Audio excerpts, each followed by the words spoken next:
Hey, it's me, Nalthazar, and welcome to another Magic the Gathering Puzzle Quest video. In today's video, I'm going to be going over the chase cards and the cards that I'm going to be looking out for as I open packs from the upcoming set, The Brothers War. So, let's get into it.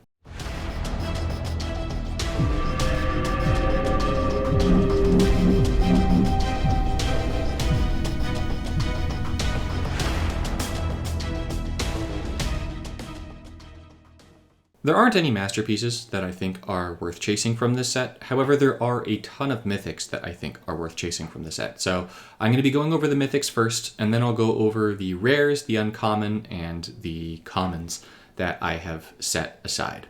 For cards that have meld, I'm going to actually just be showcasing all of them together. And Octagon was really great, and they actually have on the card spoiler all of the tokens for the set, and then all the things with meld and whatnot, so that we know what they all are before they come out into the game, which is really, really cool. So the first card is going to be Awaken the Woods. This isn't a card that I think is an absolute must-have, but it's a card that I think could wind up being very powerful. It's a 6-mana spell. It's green, and when you match 3 or more green gems while this card's in your hand, it's going to increase this card's level by 1. Then when you cast this card, you're going to create X Dryad Forest tokens, where X is going to be this card's level. Those Dryad Forest tokens, we already know, are 1/1 tokens. If it'll let me shift it, it does, thank you very much. That are 1/1s, and they have at the beginning of your turn, you may have this creature gain can't attack and can't block until the beginning of your next turn to convert gems to green equal to 1 plus the number of this creature's reinforcements. So at the very least, this is probably going to come in as level 2 since it starts as 1, meaning that those Dryads are going to be converting 3 gems to green. However, if you're actually playing this reasonably with conversion, as green tends to run a lot of conversion, you're probably going to have this thing coming down somewhere between level 3 and 10, which means that you're going to be converting 4 to 11 gems to green every turn, which is just an absolute ton of mana, and that's going to fuel your whatever else it is that you want to play. The downside to this card is that it takes up a creature slot, and you then don't get to attack with that creature slot. However, the payoff can be pretty big if you're running something else that is going to want to eat a lot of mana. So as I say, it's a card that could wind up being really strong, but I don't know that it's going to be like one of the primary chase cards of the set. Blade Coil Serpent, on the other hand, is absolutely going to be one of the primary chase cards for this set. It's going to be a card that I think pretty much every player is going to want to have in their collection. This is a 16 mana 5/4 with haste and trample, and it has when this creature enters the battlefield, an effect is going to take place based on whether or not you have matched blue, black, or red gems this turn. So if you've matched blue gems this turn, then when this thing enters the battlefield, you're going to draw cards equal to the number of blue gems on the board and gain mana equal to the number of blue gems on the board to those cards. So that's absolutely insane. It's kind of like a Blue Sun Zenith effect, because even if you're not running blue gem conversion, there's probably going to be somewhere around 8 blue gems on the battlefield, meaning that when this thing enters the battlefield, you're going to draw 6 cards and give each of those 6 cards 8 mana. However, if you are running blue conversion, then there's probably going to be somewhere around 15 blue gems on the battlefield, which means that you're going to draw the 6 cards and give all of them 15 mana, which is going to play them all. If you wind up having, well, most of them at least, right?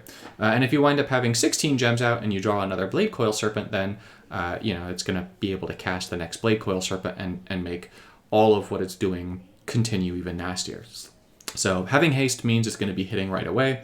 And then all these enter the battlefield effects are really strong too. So the blue one is really, really good. The black one is going to make it so that your opponent discards cards equal to the number of black gems on the board, meaning that they're just going to discard their hand because there's basically always going to be at least 6 black gems on the board. And then the red one is going to give this thing a power boost equal to the number of red gems on the board. So realistically, I think that you're going to have 1 to 2 matches when this thing comes out. And so you're really going to be wanting to play this card in a blue or black deck. Having the extra power boost from the red gems is fine and dandy, but realistically, you're going to want to be getting the blue or the black boosts because your opponent discarding their entire hand or having a Blue Sun Zenith trigger when this thing comes in is definitely going to be what you're going to want to go for. So the other thing that's really nice about this is that it's an artifact. There's going to be a ton of ways to fetch artifacts. There's going to be a bunch of ways to bring artifacts back from the graveyard. There's just a lot of effects in the set for artifacts. And so this is going to be a really easy creature to get down, and then to get down with some relative consistency as well. So absolutely phenomenal card, one that everyone is going to want to have. Cityscape Leveler is a 24 mana 8/8. It has, when you cast this creature, or when this creature attacks, you're going to destroy your opponent's last creature.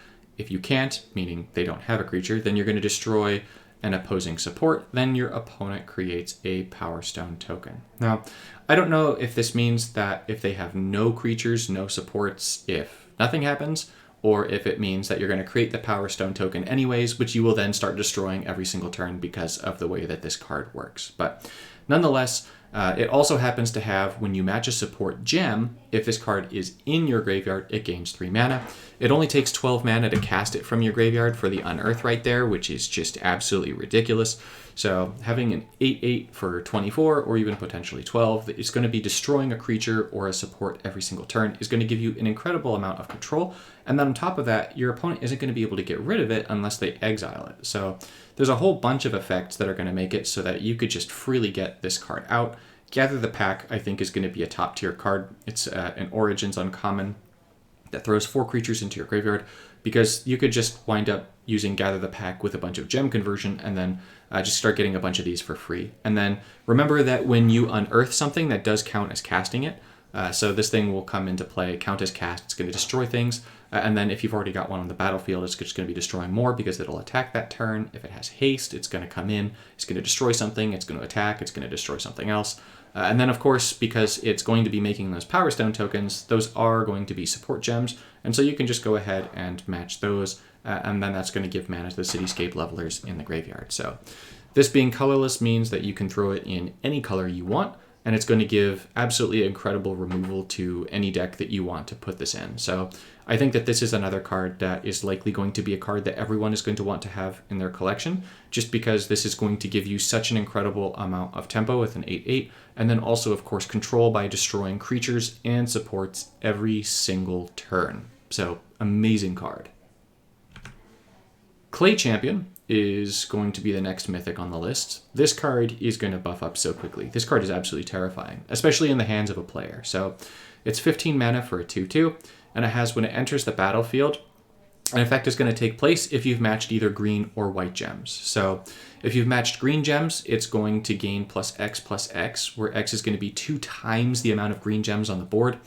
Realistically, if you're playing in a green deck, which you are going to be with this card, there's probably going to be somewhere around 15 gems that are green when you play this every single time, meaning that it's probably going to be getting in the realm of +30/30, which means that you're basically going to be paying 15 mana for a 32/32, which is entirely nutty. And then the other effect that it has is going to give your other creatures +Y/+Y, where Y is the number of white gems on the board. So green conversion tends to cause a lot of matches to happen, and so it's very reasonably possible that you'll also get some white matches. If you are using a green conversion deck, I don't see this giving more than about 8 to your other creatures, but nonetheless, adding another 8 to 16 damage from one of these things coming out is going to be very, very good. And then, of course, it has just when it enters the battlefield. So this is something where you can special summon it. You don't have to cast it, and that is going to trigger the effects anyways. So if you wind up using this with, say, Garruk, right? The Unleashed, then you get to take a creature from your deck and put it into the battlefield every single turn. And so then you can just continually select Clay Champions and just get 30 more power of Clay Champions down. And then if you've matched the green and white gems, it's at the end of the turn, so it's going to wind up getting those boosts as well. So this is a card that I think is going to be absolutely lethal. I don't know if it's going to be a card that's going to be too deadly for most event formats, just because you're going to kill your opponent so quickly with it, or if it's a card that you're definitely just going to want to run because the amount of power that this thing has is just ridiculous. This like power-wise is one of the strongest creatures to come out, like just from base power. Now, is it an absolute must-have like the other 2 cards that I just showed? Not necessarily, because as I said, I don't know if this is going to be a card that you're going to be using in events, whereas both of the previous 2, the Cityscape Leveler and the Blade Coil Serpent, will, because of the control and tempo that they provide, whereas this is just raw power. But nonetheless, it could wind up being one of those cards that you definitely are going to want to make sure that you have, because the power is just crazy. Mishra, Claimed by Gix. So this is going to be the first of the meld cards. And so, as I said, I've got all 3 pieces of the meld. I've got Mishra, I've got the card that it melds with, and I've got the card that it turns into. But Mishra is really good in that you can actually play Mishra Claimed by Gix, regardless of whether or not you're playing it in the Meld deck. You can just use it by itself because the effect on this card is so good. So it's 12 mana for a 3/5, it's legendary, it has the Meld, and it has, at the beginning of combat on your turn, your opponent loses life and you gain life equal to the number of creatures you control, including their reinforcements that don't have defender, can't attack, and stun counters. So if you're running this with any kind of token generator, right, like this thing's just going to be absolutely nutty because all those creatures are going to come down with reinforcements, and then you're just going to be draining a tremendous amount of life from your opponent and then gaining a bunch of life back. So this is going to be really good with things like green decks that are going to make a bunch of tokens.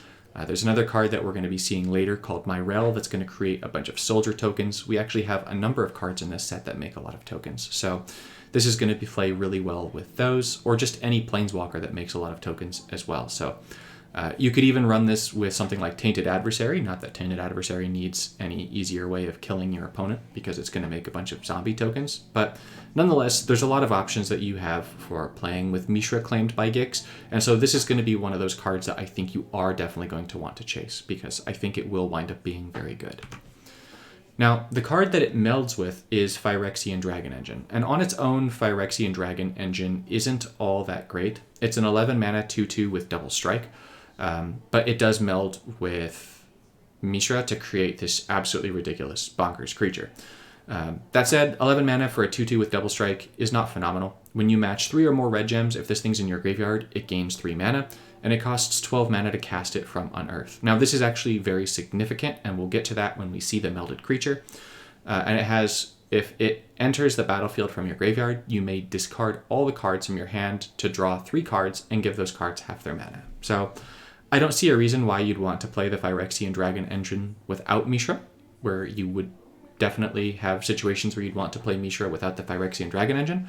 However, this Phyrexian Dragon Engine is absolutely amazing in the Meld deck for a very special reason. So Mishra Lost to Phyrexia is going to be the fully melded version. And so what that means is if you have both Mishra and the Dragon down, they're going to meld together to form this thing. This thing is a 9/9 with, at the beginning of combat on your turn, if your opponent controls 3 or more creatures, then you're going to destroy the first opposing creature and give the remaining creatures -1/-1 until end of turn.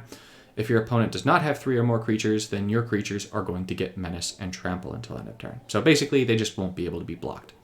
If your opponent controls a Vanguard, you're going to destroy a Vanguard, and otherwise you're going to do 3 damage to any target. So you can choose to do that damage to your opponent's creatures, you can choose to do that damage directly to your opponent to kill them quicker, either way.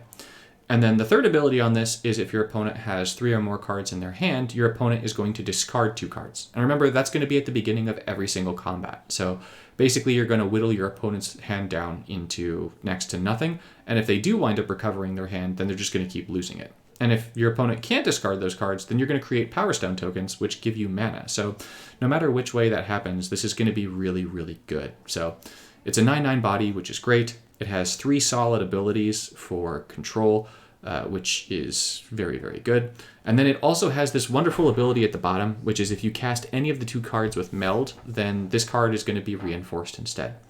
Now, I said that there's something really amazing about the Phyrexian Dragon Engine with regards to the Meld, and that is that playing a card for the Unearth actually counts as casting it. So if you wind up getting these Phyrexian Dragon Engines into your graveyard, and you wind up casting them by making those red matches, they're just going to come in and they're going to reinforce this thing if you've got this thing out. And this thing is a 9/9, so this thing's going to reinforce really, really quickly. I could see this being an absolute powerhouse, especially because red and black have a number of ways of throwing things into the graveyard.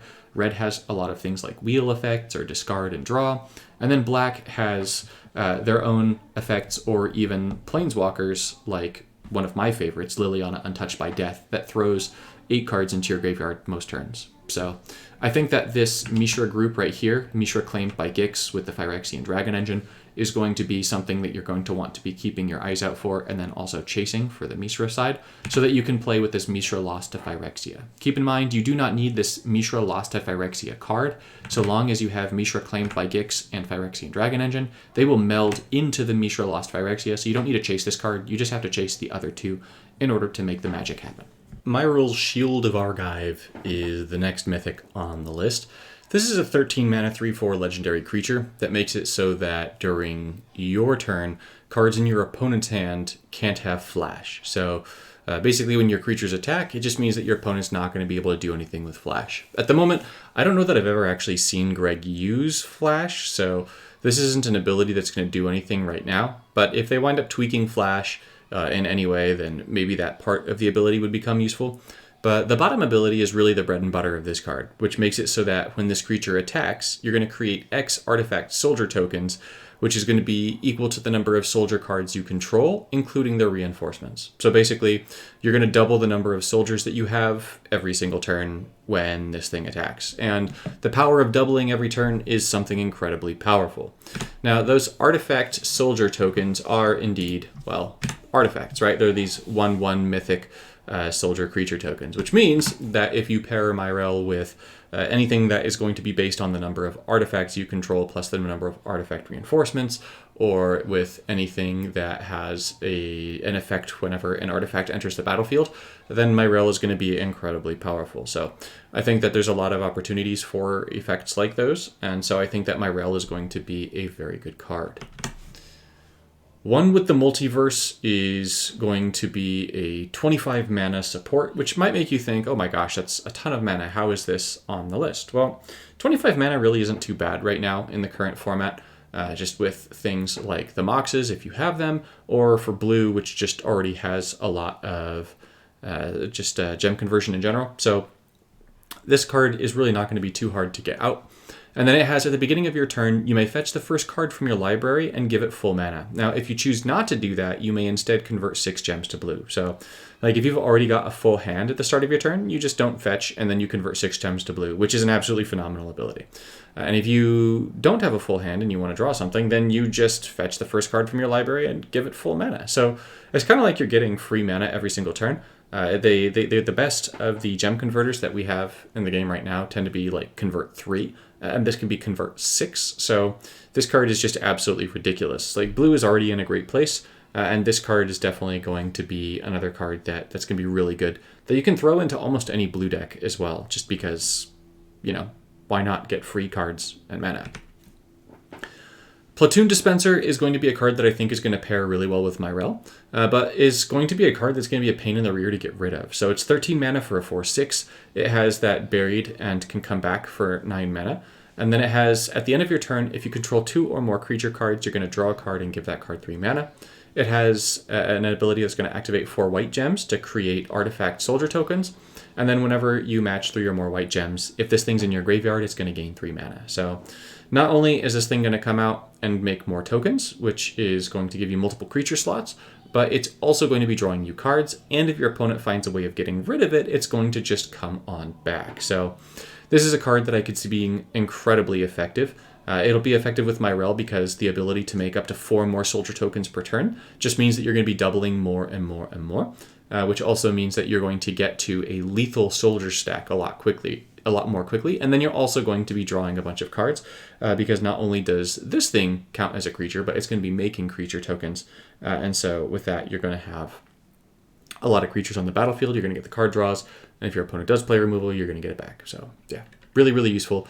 This is not going to be like one of the primary chase cards. It's going to be one where if you get this, then you want to try and get Myrel. If you get Myrel, then you're going to want to try and get this. Portal to Phyrexia. Now, I've actually already faced this card. It's a really, really cool card. So it's 28 mana. It's an artifact, so you can throw it into any deck you want. And it has, when this support enters the field, all of your opponent's creatures get imminent death. So it can serve as board wipe for your opponent, which is fantastic.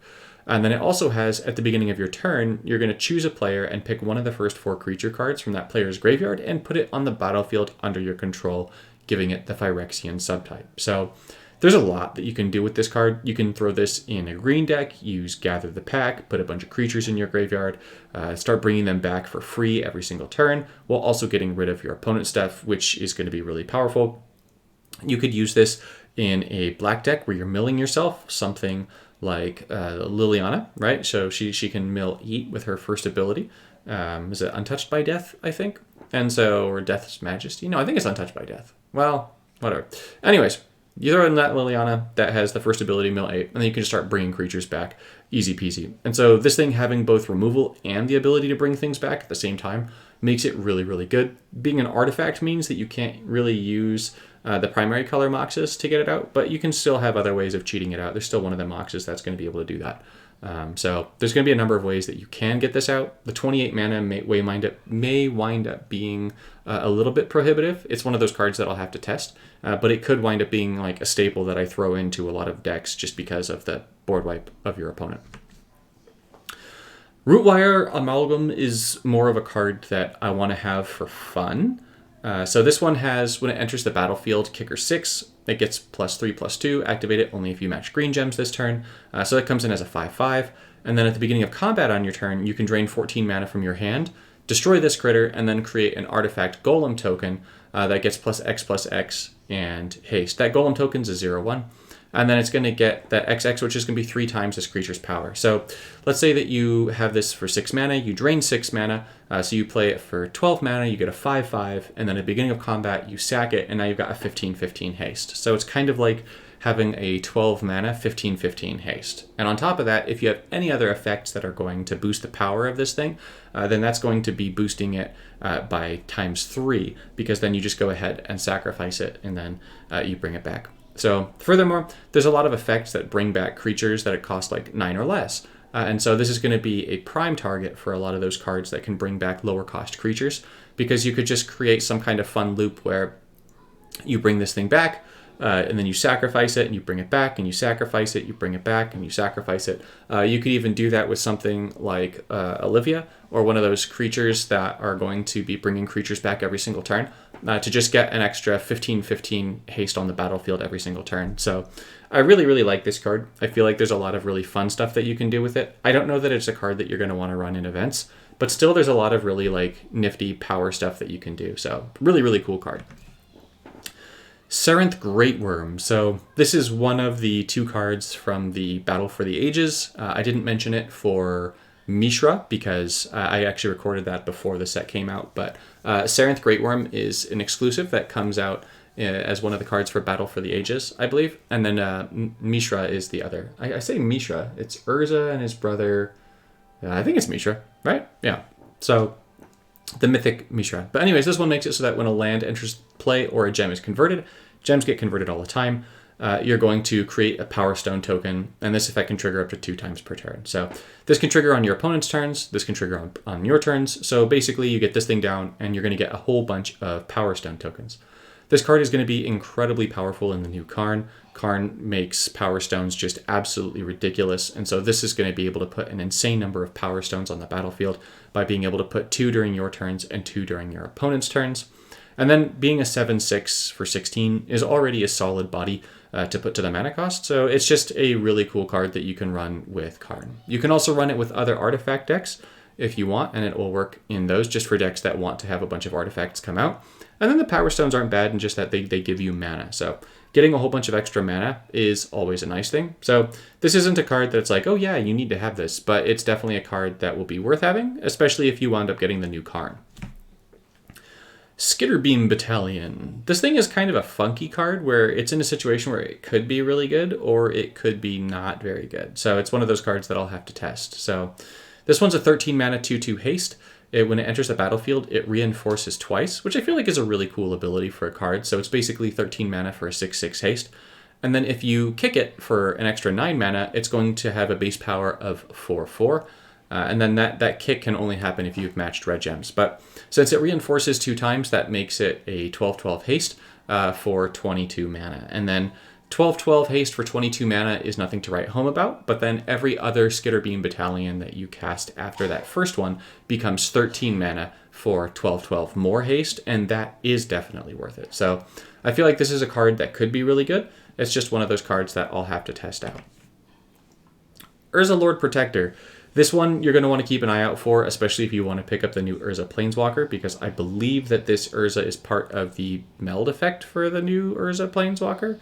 But this thing is not a 6 mana, it's a 2/4, and then it has, at the beginning of your turn, reduce the cost of each spell and artifact in your hand by 3 until the beginning of your next turn. So basically, if you play a spell and artifact heavy deck, you can do some really cool shenanigans things with Urza, especially if you're using lower cost spells, especially if you're using lower cost spells that draw cards. So you can just get some really, really silly things going. If you played back in the days when Barl was a big deal, Barl made it so that when you drew a spell, it had its cost reduced, I think, by 3.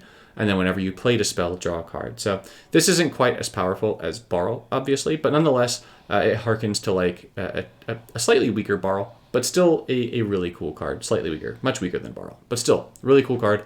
I feel like there's going to be a lot that you're going to be able to do with it. So it's on here just in case if you want to pick up the new Urza Planeswalker, you're going to want to make sure that you keep an eye out for this one. Now, this card is also going to be necessary for the upcoming Urza Planeswalker. You're going to need both of them together, the Mightstone and Weakstone, because these are the two cards that you're going to need to have on the battlefield for Urza to actually turn into like Super Urza. So I'll have a separate video on Super Urza when Super Urza comes out, but the Mightstone and Weakstone is going to be a card that you're definitely going to want to keep your eyes out for so that you can try and pair it with this and make Super Urza. But it's 12 mana, it's an artifact, it's a Power Stone, which is going to be able to work with Karn's abilities.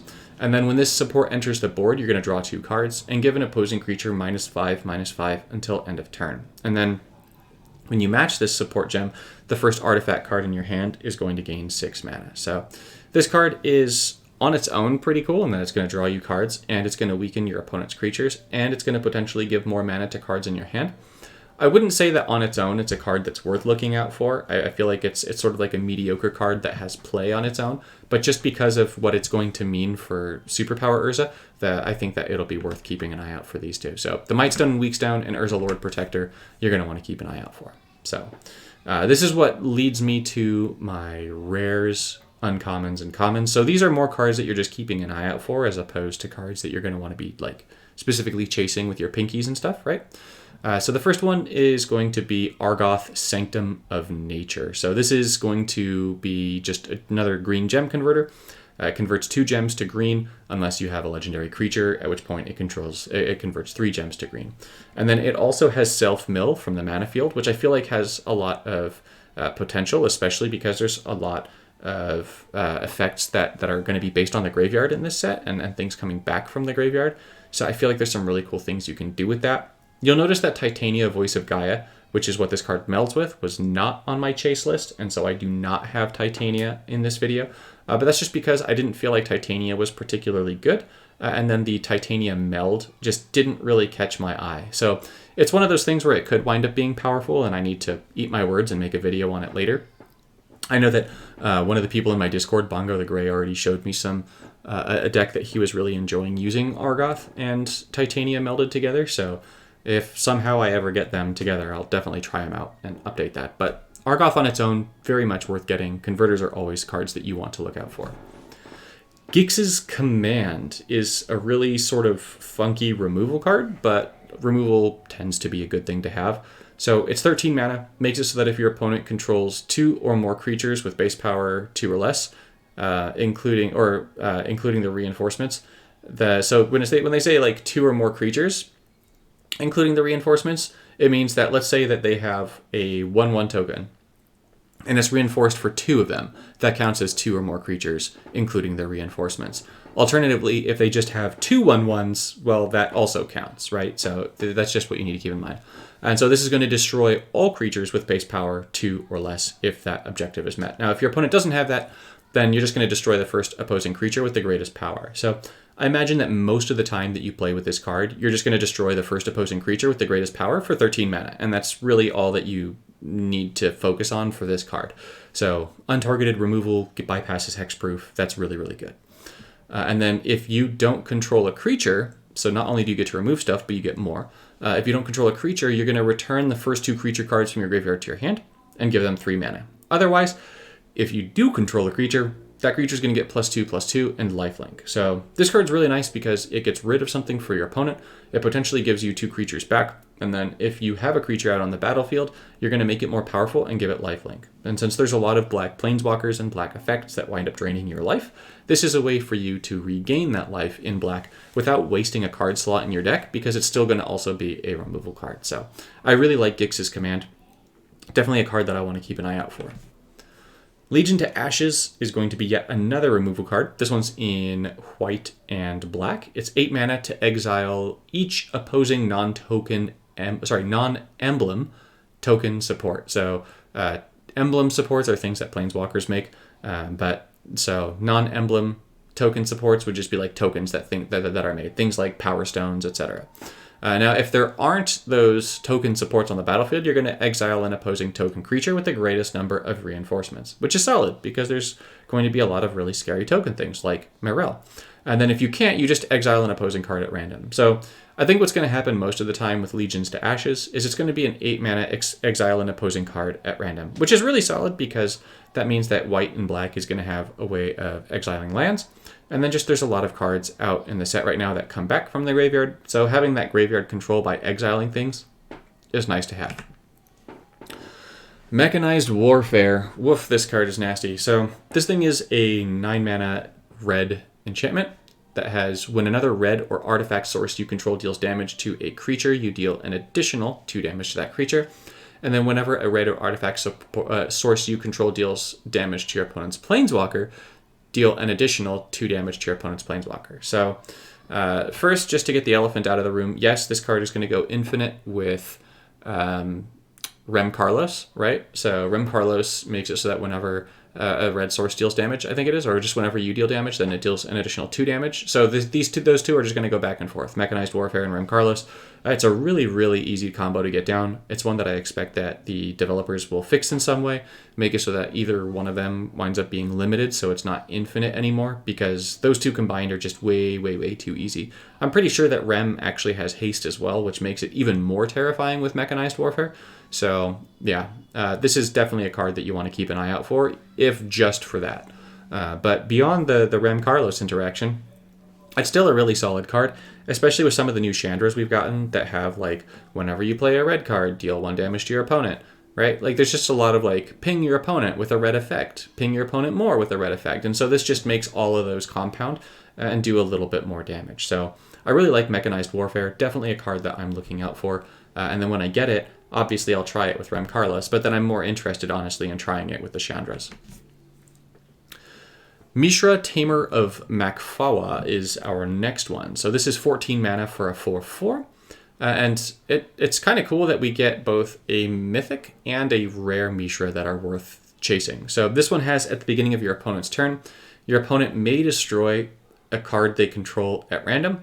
If they don't, all your creatures are going to get hexproof until end of turn. So that right there puts your opponent in a really tricky situation because they don't know what they're going to destroy unless they only have one thing. So if your opponent has something like really nasty on the battlefield, then they have to just potentially risk losing that nasty thing in order to not give your creatures hexproof, to be able to remove them. So that already makes it so your opponent has a difficult decision. And then when this creature enters the battlefield, all artifact creature cards in your graveyard gain Unearth and Buried 9, meaning that if they get 9 mana in the graveyard, then you are going to be able to cast them from the graveyard. And then beyond that, there's also when an artifact creature enters your graveyard, the first artifact card with Unearth in your graveyard is going to gain 6 mana. And then the last artifact creature in your graveyard is going to gain Buried 9 and Unearth. So not only when this thing enters the battlefield is it going to make it so that artifact creatures in your graveyard get the Unearth and Buried, but while it's on the battlefield, it will continue to give the artifact creatures that enter your graveyard Buried and Unearth. And so this card is going to be really, really cool in a number of decks. I'm going to go back to Liliana again, which is the one that mills 8, right? Because if you're going to be milling cards, you can mill that new worm that has like the Blue Sun Zenith and your opponent discards their hand. So you could just mill a bunch of those into your graveyard, and then as you're milling a bunch of those in your graveyard, they're going to be getting more mana, especially if that's the only artifact creature in your graveyard. And so you're just going to wind up getting a whole bunch of extra copies of them. They have haste. They're ultimately going to have hexproof because of Mishra. And so it's just going to provide you with all the cards in the world in your hand, because that thing's going to be coming in and drawing cards. It's going to make it so your opponent doesn't have cards. And so it's just a really cool loop that you can do with these two cards together. You can also run this in any red, green, or black, green deck with Gather the Pack. Gather the Pack is going to be throwing 4 creatures from your library into your graveyard. And so if you're running this with artifact creatures, which is how you should be running it, then when those things get thrown into the graveyard, they're going to start giving mana to the other artifacts in your graveyard, and then they're just going to start coming back for free. So there's some really cool stuff you can do with this, regardless of whether or not you have any of the power artifacts, because everyone should have Gather the Pack at the very least. So you just make sure that you have a a red, green, or black, green Planeswalker, and you can make that happen. So really, really cool card. Definitely one that I'm keeping my eyes out for. I really want to be able to play with that. Mishra's Command. This is a 5 mana spell. It has 6 stored mana, so beyond the 5, you need to charge it up potentially an additional 6. And it makes it so that an opposing Vanguard support is going to lose up to 6 shields. If your opponent doesn't have a Vanguard, then you're going to deal up to 6 damage to target opposing creature. No, I'm not bored with this with the Ion. It's just that one of my kids, actually both of my kids, are sick right now, so I was up all night with the kids. Not all night, but you know how it goes. Well, maybe you don't. Maybe you do. But anyways. And then it also has, if you control one or more creature cards, then target creature you control gets up to +6/+0 and haste. And then if you don't, then you can discard up to 6 cards without mana at random and draw that many cards. So it's just, what I like about this is that there's just an incredible amount of utility to it, in that you can get rid of your opponent's Vanguards, you can burn your opponent's creatures, you can empower your own creatures, or you can even just use this to refill your hand. So it has a lot of really cool effects. It's definitely a card that I'm going to want to try out. It may wind up being that because it has too many, like, if this then that abilities, that it won't be good. It's one of those cards where it's you gotta test it, and then that'll give you the idea if it's actually good or not good. Painful Quandary. This card looks absolutely nasty to me. So this is 11 mana with whenever your opponent casts a card, your opponent discards the last card without mana from their hand. And then if they can't do that, then you're going to reinforce this support. And then your opponent loses life equal to this support's shields. So basically, anytime your opponent plays something, they're going to lose something from their hand. And if they're not, then they're just empowering this thing by making it gain 2 more shields and 2 more shields and 2 more shields. And then they're just going to be losing a ton of life. So if your opponent's trying to play some kind of loop deck or play a bunch of cards, well, this is going to cancel the loop, probably, by just making them discard the cards that they're drawing for the loop. And then if it doesn't do that, then and they find a way to just give them mana and it just keeps going, then this is just going to kill them, because this is going to ramp up really quickly. So I could see myself honestly throwing this into most of the black decks that I play in Defense, just because this is such an incredibly powerful ability. This is one of the rares that I'm most looking out for with the new set, just because, I mean, anything that your opponent casts, they cast a creature, they cast a land, they cast a spell, it doesn't matter. They're going to be discarding cards. So yeah, this just limits the cards that your opponent's going to be able to play with to such an incredible extent that I think this is going to be a phenomenal card. Simeon's Simulacrum. So this is just a fun card to me. So bear in mind that I just see this as being a fun card.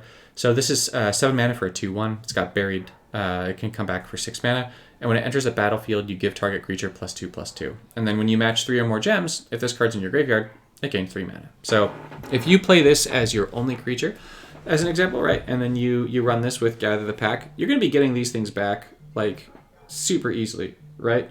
Because you're going to be getting all of that, these into your graveyard from Gather the Pack, and then you're just going to be making a bunch of green matches, and then with those green matches, you're going to be able to get these back really easily. Green just has a lot of ways to make matches.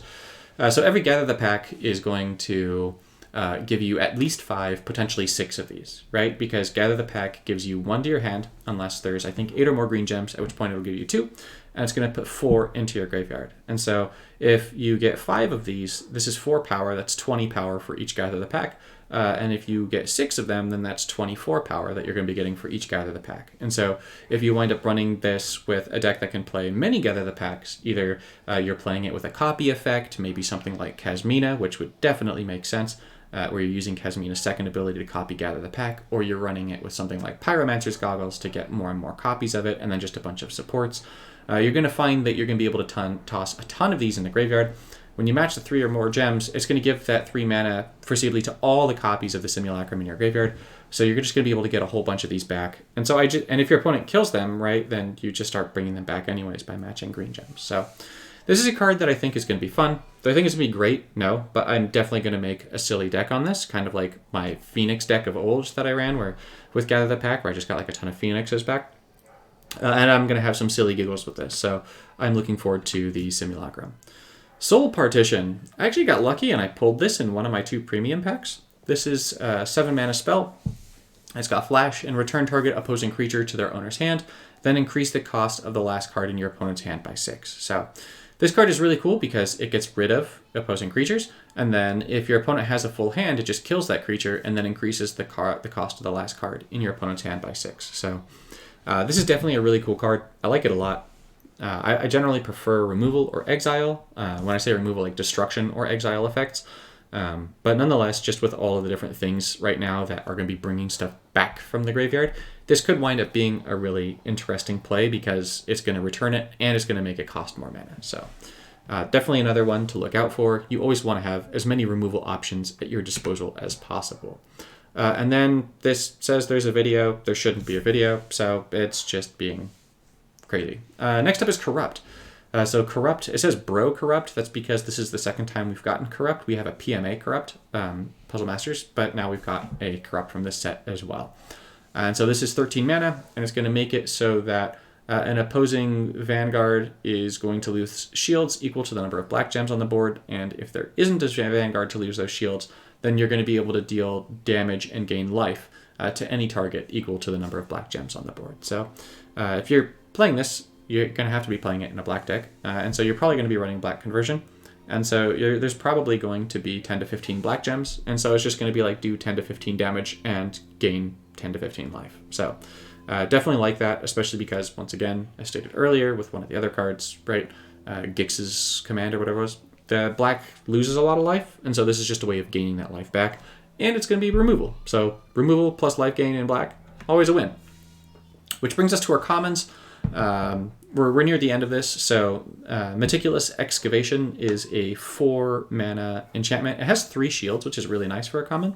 And when you match 3 or more white gems, you may return target creature to your hand and give it half its mana. Now, I like this card for events where you need to cast some number of creatures, maybe with a specific power or toughness requirement, because you cast the creature, and then since it's a may effect when you match the gems, this can make it so that you can choose to kill your opponent more slowly because you match the white gems, and then you just choose to bring a creature back because you're killing your opponent too quickly. Or maybe you're going to choose to bring a creature back because you want to cast it again.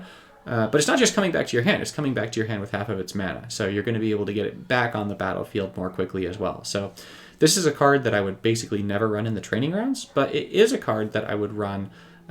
Without a doubt, I would run this card in probably a bunch of events just to make it so that I achieve my objectives more reliably in Standard. Never in Legacy, probably, but Standard for sure. Good card. And then the last card here for me is Tocasia's Dig Site. So this is 10 mana. It's a land. It's got 3 shields, which is fantastic for one of these things, and it's going to convert 2 gems to your Planeswalker colors. And then furthermore, it has, when you match this supports gem, Surveil 1. So you look at the top 4 cards of your deck, and you choose up to 1 to throw out into your graveyard. So it can help you with filtering your deck for card draw, and it's also going to convert to your Planeswalker colors. As an avid monocolor walker player, I really like this card. If you don't play monocolor walkers, you probably won't get as much mileage out of this card. So that's all that I have for my chase list. I think that it's really cool that this set has almost every mythic in the set as a chase card because, you know, those are the cards that you're going to be trying to chase anyways. And there's still enough rares and uncommons and whatnot that are going to be good that you're still going to want to go ahead and keep your eyes out for them and pull more of the packs. So this is the first good set that we've had in quite a while, or at least good looking on paper, right? I'm really excited to get more of the cards from this set. As I mentioned a little bit earlier, I've only gotten 2 premium packs for this set. I just don't have very much currency. I didn't play very much of the last set. And so I'm very likely going to have a very long process in getting cards for this set, meaning that I won't have as many opportunities to make videos with my own collection of this set just because I'm not going to be pulling as many packs because I don't have as many resources. So if you guys want to submit to me some deck ideas or even just like some footage of decks that you think are really cool, I'm happy to shoutcast some of those for some of my weekend recordings. But I'm interested to see what some of your guys' chase cards are as well. Thank you all so much for watching, and I'll see you in the next one.